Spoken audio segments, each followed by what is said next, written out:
You cannot grow without risk. As long as I stayed in my job that I did not like, I didn't grow much because I was in a job that was just comfortable. I was just getting the paychecks, but it wasn't filling my soul. It wasn't giving me any meaning in my life.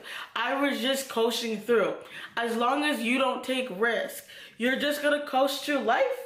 And you're just gonna be constantly hearing purpose knock on your door over and over until you start to do it. We're living without purpose and it needs to stop. I see too many people sit with their gifts and they take their purpose for granted. We're gonna talk about why taking risk is essential for your growth. This is part 3 of living in that soft girl era. It's either you trust yourself or you don't.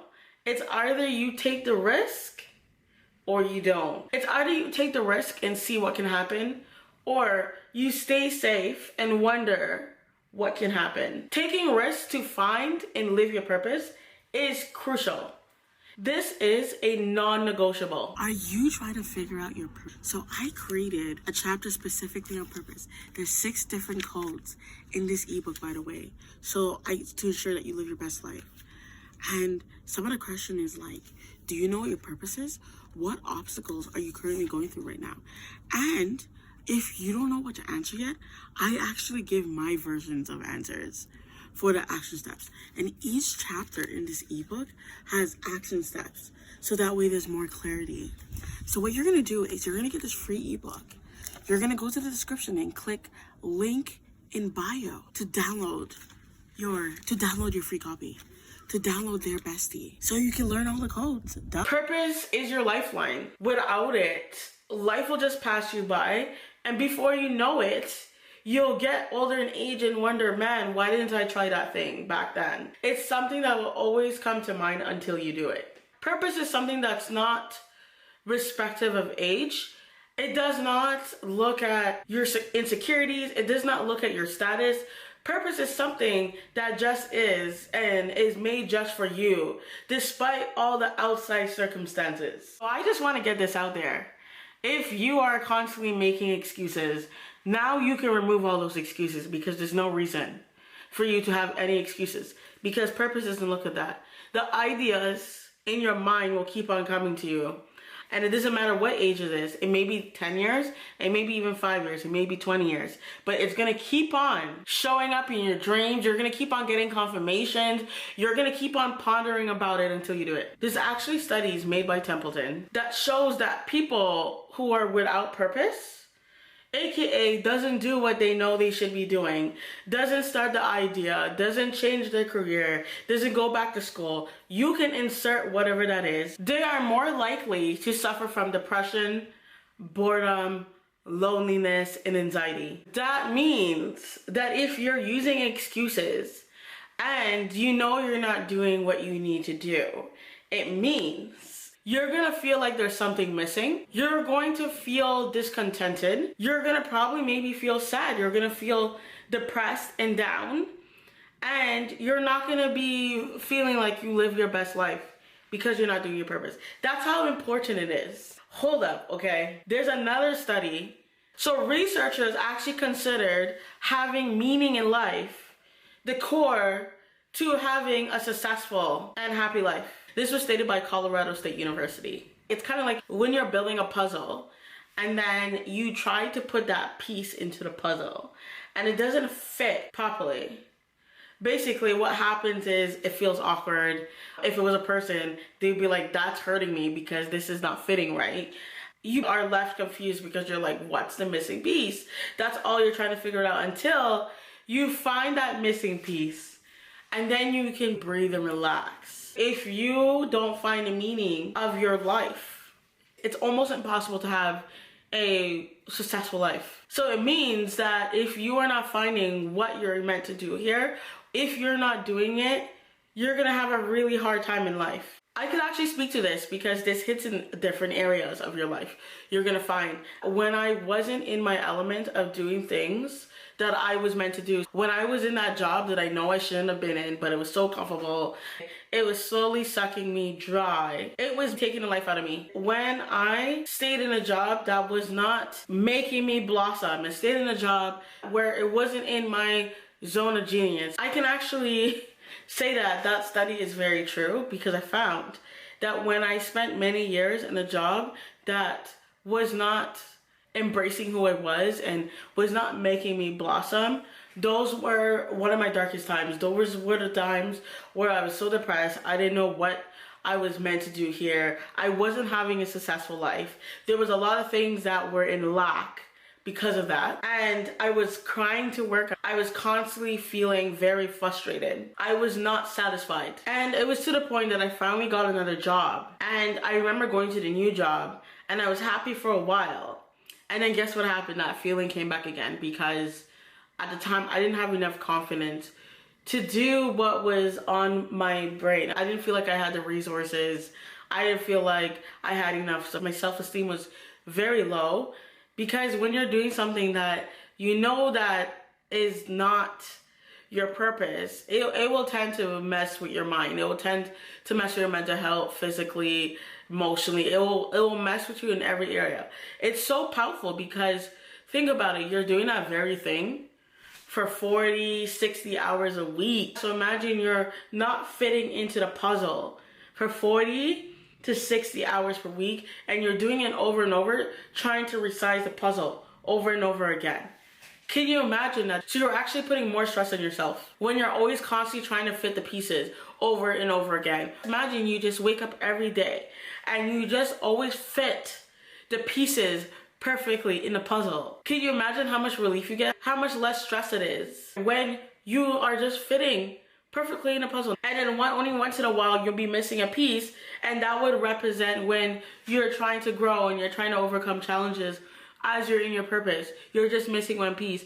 But when you are trying to do a whole puzzle and you're always missing the pieces, but you know you have to do it, you know you have to pay bills, that gets hard. I looked up the definition of purpose from the Oxford Dictionary. And it said, the reason for which something is done or created for which something exists. Can you imagine if people got their ideas and didn't create the stuff that you currently use every day? So imagine the chair that you sit on. There was someone that got that idea and was like, okay, I need to create it. And look how it has so much meaning in your life right now. You use it to sit down. You use it for when you're tired. You use it for when you're like, man, I just want to chill and vibe and just have something hold me up. Imagine if that person didn't create the chair. We would always be standing up. If you had some type of disability, like, you wouldn't even be able to just sit down. You would have to be like, I have to stay home and lie down. That's how powerful purpose is. There's someone that needs exactly what you're offering. You don't have time for excuses. You can't always play it safe. And as long as you're watching this video, you need to find exactly what your purpose is and remove all the excuses, remove all the reasons why you can't do it, and start finding reasons why you should do it, why you can do it. When I was in my teens, I remember my pastor looked at me and the first thing they said to me was, you have a very bold spirit. I remember laughing at the time because I was like, what is she talking about? Doesn't everyone possess that? And I quickly realized as I got older that this is not something that people possess. And one of the things that you want to possess, if you want to continue to see growth, if you want to continue to be able to take risks, is you need to be able to develop a sense of boldness. Without boldness, it's really hard to do the things that you've been wanting to do because you're going to be constantly stuck in it. There gets to a point where you just have to be bold and you have to do the unknown. You can't depend on having to know everything. Sometimes you have to just take the steps and make a commitment to yourself and just get it done. You cannot grow without risk. As long as I stayed in my job that I did not like, I didn't grow much because I was in a job that was just comfortable. I was just getting the paychecks, but it wasn't filling my soul. It wasn't giving me any meaning in my life. I was just coasting through.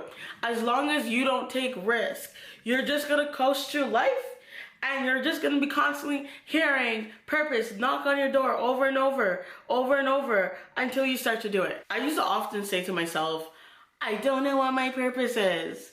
And I continued to tell myself that story and told myself, oh my gosh, I have to keep on looking for it. But the story I told myself was really a mask for distraction. So what I mean by that is usually we recognize what our purpose is, but we either aren't ready for it yet, or we just haven't grown into the person yet, or our risk meter is not as high as it needs to be to officially take that risk.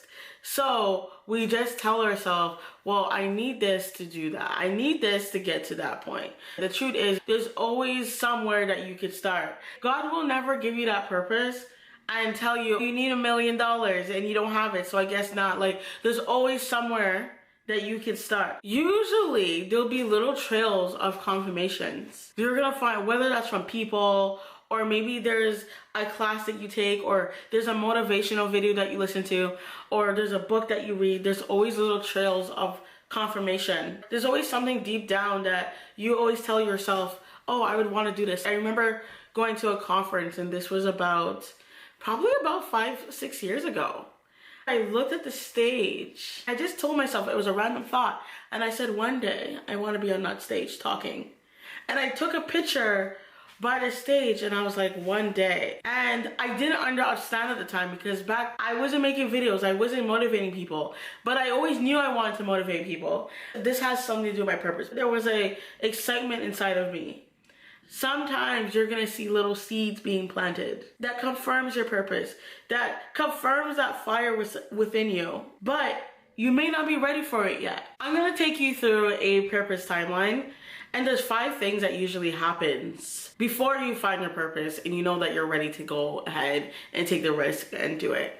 The first one is vision and ideas. What you're meant to do in life is usually closer than you think. And it's something that just comes very natural to you. It's ideas that would come to mind, or things that you would just like doing naturally, even from a young age. I always knew I wanted to own a business, but I just didn't know what. And I started with actually sewing. What I really liked about it was the aspect of potentially starting a business. I was going on that journey of being creative. So that's really what it stemmed from.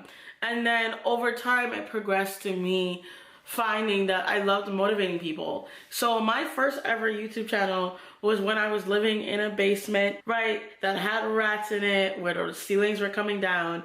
And I attempted to entertain and motivate people. I got so much light from it. But at the time, the confidence wasn't as high to sustain me, because I was so busy listening to what other people thought about me. What really ignited my purpose, someone had recommended me to read a book by Miles Monroe, which was called The Power of Vision. That's the top 3 books that changed my life. The basis of that book was, he explained, you already know what your purpose is. And I remember it was a time when I was very confused, and it really brought out all the vision and ideas that I had, and it made me realize, oh, like those were the ideas that God had originally put in me, because I thought they were just like random ideas. It was actually real ideas, God-given, purpose-driven ideas. That was actually my purpose, because it's something that keeps on popping up over and over again. I went on to, shocker, I started inspiring single women, and I created this whole Facebook page. I was starting to grow a community, and then I got sidetracked again. That's how it goes. And you're gonna see later on how it just keeps on popping back up. Then number 2 was I started facing setbacks. I joined a coaching program, and I was told that motivational videos wouldn't work because I wasn't big enough and I wasn't super rich. Basically, I wasn't Tony Robbins. I was told instead to continue doing e-commerce, because that's originally how I got my break when it came to business, as e-commerce was the first dollar I made online. And so what happened is I started to get boxed in, and then the coach at the time told me, hey, go into e-commerce because that's what your experience is in, and that's where you'd make money. The funny part is, while I would be teaching e-commerce and teaching people how to start their stores, guess what would happen? I would naturally start to motivate, and it was getting to a point where I remember going back to the coach and I said, listen, all I want to do is I just want to do workshops and courses where I'm just motivating people to walk into their purpose. I would always go back to it. But despite that setback, the more I shared my story, the more vulnerable I was, people were naturally inspired by it. And so I knew I was on to something here. The next step is the purpose is going to resurface. The good news is that even if you are scared to take the risk or you're very nervous about it and you're telling yourself, I don't know the next steps. By the way, you know the next steps. You don't have to tell yourself that. You know the next steps. You know what's next. But the purpose is going to resurface. And I think by then what's going to happen, when the purpose resurfaces over and over, you're going to start to pay attention. And the next one would also be confirmation from others. And that's why it's important to be talking to people, but also being careful who you speak to. So you don't want to just be speaking to anyone, Tom, Dick, and Harry. Like, you want to be speaking to someone that either has the life you want, or someone that you trust, that's a mentor, that can speak into you and give you the right guidance. I remember going to my pastor and I was telling him, I think I know what it is. And before that, he had confirmed, I think you do know what it is, but he's like, you're just not confident in it yet. And I thought it was interesting that it just proves that we usually know the next steps. It's just that we're not sure if it's gonna work or not. And he said something so profound, but it was so simple. He said, why don't you just do both? I remember thinking like, wait, that actually makes sense. If you did both, so you continue to do your business and then you start this channel. At the time, I didn't know it was a channel though. This can represent if you have a job right now, there is nothing wrong with doing the other thing on the side. And you may say, well, I'm busy, I'm this, that. Listen, if you don't want to constantly be hearing a voice tell you, you need to start this thing, and you're hearing it every day, even if you could just dedicate 1 hour a day or 1 hour a week toward this purpose, you're gonna notice the voice will quiet down. In my case, I had to learn to manage my time and make a commitment to myself. Sometimes you're not going to be in a perfect situation because there's always going to be bills, there's always going to be responsibilities, there's always going to be something that comes up, and it comes to a point where you have to weigh out the risk and say, okay, what happens if I don't do this? You're going to constantly be thinking about it. You're going to be constantly hearing a voice. You're going to be constantly hearing confirmations and all this stuff. And it gets to a point where you have to decide, okay, it's either I do it now or I go home. And you have time. If you're watching Netflix, you have time. There's a divine confirmation. And the good thing about this is that if you're scared to take risk, you don't have to just jump in. You can let things get you to the point where you're ready to try it. You don't have to rush to like jump in and take the risk. You can wait for confirmations, continue to seek, because you're gonna find it, baby. You're gonna find it. So you want to keep in mind that I already knew that I was supposed to motivate, but I didn't know how. So I basically sat on it for a while. So it was on my mind, but I didn't know what yet. And so it wasn't until one day in this divine confirmation, I went to the altar. And this may sound crazy to you guys, but I heard God's voice and he told me what to name the channel. And he told me what the basis of the channel should be about. And what was shocking was he was telling me to just be myself for this channel and not do all the normal things that I would usually do. And you see, that's proof that you don't have to make it happen. If it's meant to be, well, you have to take some action though. Things will start to fall in place. You're gonna get confirmations. If you are currently scared, you have to believe that you're not gonna stay scared. You're not gonna stay scared because you're gonna get the right type of confirmations to push you forward, to help you grow, to help you to get to that point where you build that boldness to the point where you finally just burst and you're like, okay, I'm gonna do it. After God told me what I need to do, I had to basically organize what I was gonna do because it had to make sense. I had to get it out my head. So I first made a note on my phone and then I started writing out a plan and what I was gonna do and how this was going to come alive. And this is how I got to know exactly what my purpose was. Once you understand the risk of not doing that mission, everything changes because now you're like, okay, so I have to do that mission. Once I understood what my mission was, confusion went away, me constantly thinking about, okay, what is it I need to do? Now it's so clear that you're like, okay, this is the reason why I'm living. I got to the point where I said, man, even on days where I feel very low, I'm at a point where I say, if it's there to impact one woman, the video's worth it. This is not about views. This is not about making a whole ton of money, which obviously is always a perk of things that you start doing that you love doing. But this is not about that. If it means that it changes someone's life, if it means that it's exactly what someone needs to hear, it's worth it. It makes living worth it to me. When I didn't know what my purpose was, I always felt like, oh, why am I here in this world? But once I understood the mission, if God is keeping you alive for just one person, it's worth it. And that's how powerful your purpose is. So even if it's just cooking, because you're thinking, well, how is that going to change someone's life? There's someone out there that needs to taste what you have to offer. Every single skill and talent is an experience for someone else.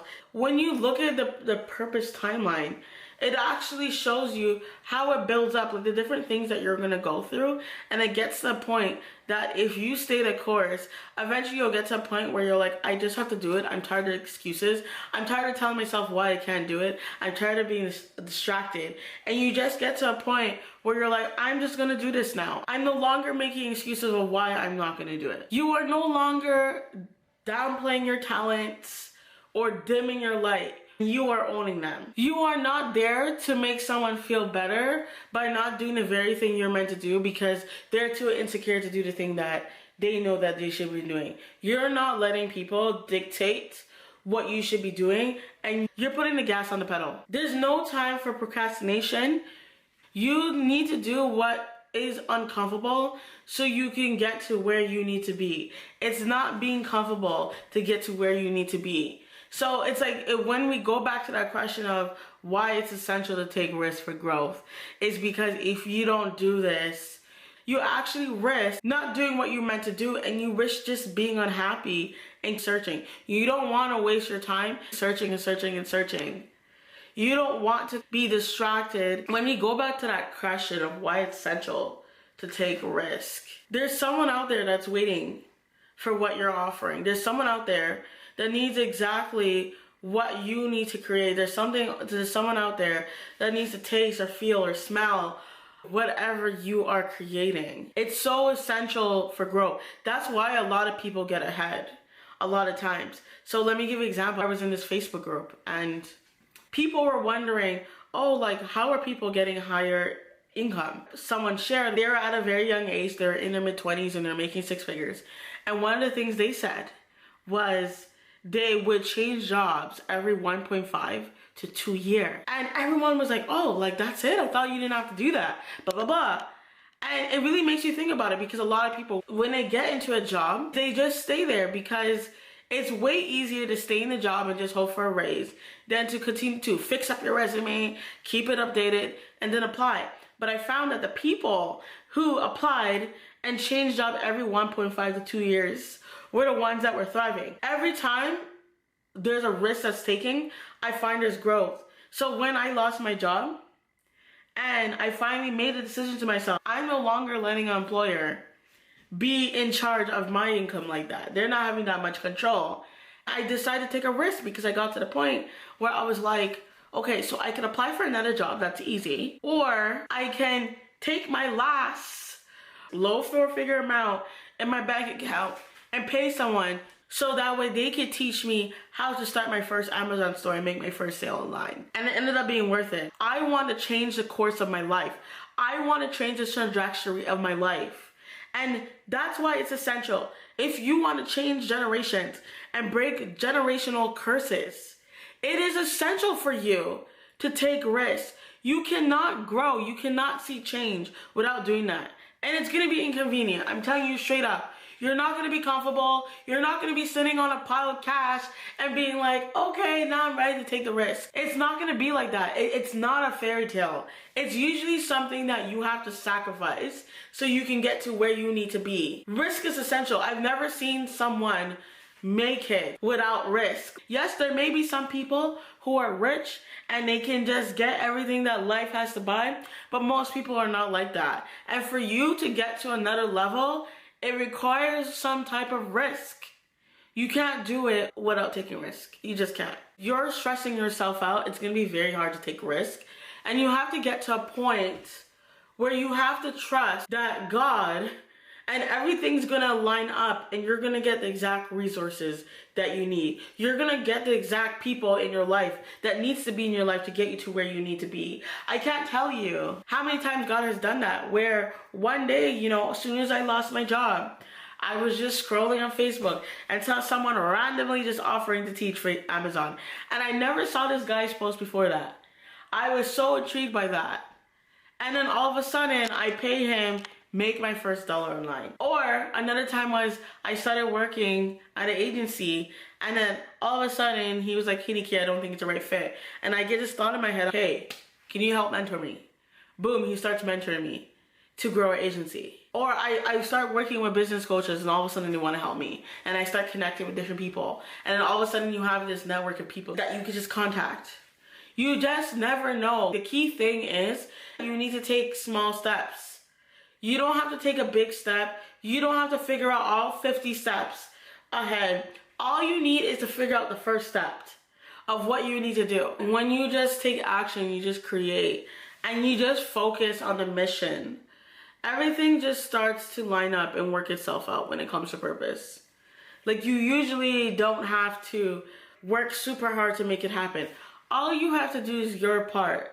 And eventually, whoever needs to notice you will notice you. The more happier you are, the better things that you will attract. It's crucial even during those moments that you're trying to take the risk and you're trying to change things and you're trying to make things happen, that you are paying attention to all different areas of your life and you're doing things that you enjoy. So if you like to rollerblade, you're going outside to rollerblade. If you like taking walks, you're going to take walks. If you like painting, you're going to paint. Whatever that is, you're still doing things you enjoy, because those are the things that allows you to be in your creativity. It takes you out of that giving mode and it puts you into that receiving mode. So it gets you ready for whatever ideas that may flow through. Do you know I get the best ideas when I take a walk? I believe it's because I'm giving to myself. And so I'll be walking and sometimes I'll get these random ideas and then the next day I start implementing it. It's crazy. Or I'll get solutions to things I've been thinking about or wanted solutions to. Where then randomly it'll just pop in and say, "Oh, why don't you do that? Why didn't I think of doing that?" So you never know what ideas you'll get. So it's important that you keep yourself open to ideas. And if you have a problem receiving, go back to part 2 and watch it. Being in those receiving modes will be very helpful for the times when you're in a very low moment, you're very depressed, and it's time to claw yourself out. And it's those things like going for walks and doing things that you enjoy that will help you get back to a point where you feel good and you're happy and you're in a good space, so that you can continue to be on your journey. It's very hard to walk into your mission and your purpose and take risks when you're in a very stressful state. When I decided to start my story and take a risk, I was not in a stressful state. I was in a very hopeful state. I was in a state where I'm like, I am ready to take advantage of losing my job, because now I can take advantage of open doors and do the things that I was meant to do. I was in that mindset where I was like, I'm ready for anything that comes to me. I wasn't in the mindset, "Oh, woe's me, what is gonna happen?" I wasn't worried about those things. It's very crucial that if you are ready to grow and take essential risk, your mindset needs to be ready. You need to be in a mindset of receiving. Like, you can't be in a mindset of lack. "Oh, I need this." You can't be in a mindset of being desperate. You have to get yourself in a state where you're calm. I've never gotten an idea where I'm stressed and I'm depressed. I get ideas when I'm in a good mood. So it's very crucial that you get yourself in that state and you do what it takes. If you need to do 10 jumping jacks, do 10 jumping jacks to get you in a state where you're back into that receiving mode and you're back into a mood where you're like, yes, you're excited. How to start exploring different interests to find your purpose and start doing it. Read books about purpose, straight up. How to Find Your Purpose, The Power of Vision by Marilyn Monroe, Success Principles by Jack Canfield, The Law of Prosperity by Kathleen Pounders. And all these books talk about the power of knowing your mission and declaring it and speaking it out daily. It's so powerful to do stuff like this. And keep those things that you are wanting on top of mind. And this doesn't mean that you're waiting years. It means that you're looking to take one little step so then you can get more ideas. Usually the ideas come when you start taking action. Watch inspirational speakers. So I find that the sermons are the best for this, because there's usually a lot of sermons where pastors are talking about finding your purpose and they share experience. You want things that will lift you up. Watch different types of talks that have different topics of where you are. If you're scared to take the next step, watch things related to that. Myron Golden is really good for this, so check out his YouTube videos on this, where he talks a lot about living to your best potential and maximizing it. Ask your friends or mentors what you feel they think you're good at, and let them write a list of the things that you're good at, what they like about you. It is one of the most helpful things. So when I first was not sure about what my purpose is, that was actually a part of the process. I would go to people that I was close with and say, hey, can you give me a list of things that you like about me? And you could do for them, so that way it's a give and take. But you'll see how they'll write things about you or things that they think you're good at, and it's very interesting to see. Write a list about everything you thought about doing or dreamed about doing, and don't filter it. Don't tell yourself, oh, this is not possible. Just write a list. List out everything you thought of doing, everything that you like doing, because there's going to be something in there. You're going to see some commonalities, and this was another thing that I did too in the beginning stages, was just writing out things that I thought of doing that I wanted to do, whether that was traveling, blogging, like anything that you think of. This will help bring clarity to things that you've probably put in a back burner because you thought, oh, this is too big. Like, this dream is too big. And then you go back to that cycle of thinking, oh, what should I do for my purpose? Listen, there's nothing simpler. No matter how you look at it, everything that you decide to do takes work and effort. So if your mind is doing that, where you're recycling over and over and you're like, no, it's too big or it's too hard to do, then you know right then and there you need to do that list and just bring clarity to what you need to do and just work towards it. There's nothing that's easier. Go to conferences, whether that's motivational or it's around business or around that very thing that you want to learn about, or you want to be around other people to network. Conferences are the best for that. Another one is be teachable and hire a person that you need to hire. So recently I've been wanting to declutter my place, and I was like, you know what, I'm gonna hire an organizer, because for over a year now I've been trying to declutter and organize and things are not happening. And I recognize that that's not my strong suit. And it's important that you recognize where you feel that you're stalling or you're procrastinating on, and you hire for that. It's very crucial that you're open to being teachable and not afraid to invest where you need to invest, whether it's low ticket or high ticket, but you're not afraid to pay someone to help you. If it means that you're gonna go faster, why wouldn't you not do that? If I didn't pay someone for my Amazon store, I probably wouldn't have been successful, because I was able to get the exact steps and skip over any mistakes because the person just showed me what I needed to do.